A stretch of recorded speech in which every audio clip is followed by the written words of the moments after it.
हा फक्त शेतकऱ्यांसाठी व्हिडिओ आहे। शेतकरी मित्रांनो, तुम्ही ना आनंद शेतातच घ्या।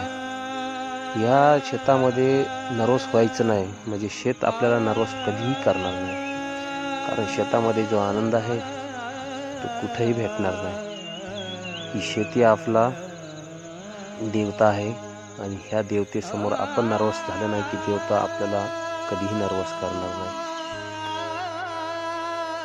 कारण ती शेती आपलीच वाट बघत असते, आपली आतुरतेने इतकी वाट पाहत असते की केव्हा आपला मालक आपल्या बांधावर येऊन बघतोय आपल्यासाठी, माझ्याजवळ केव्हा येतो, असे ती शेती आपली वाट बघत असते। आणि त्या शेतीसोबत बोलण्याचा प्रयत्न करा, तिचे काय गरजा आहेत त्या जाणून घेण्याचा प्रयत्न करा आणि तिला खूप काही मेहनत करा, म्हणजे ती सुद्धा आपल्याशी एकरूप होईल किंवा सहमत होईल। आणि ह्या गोष्टीला तुम्ही कधीही विसरू नका।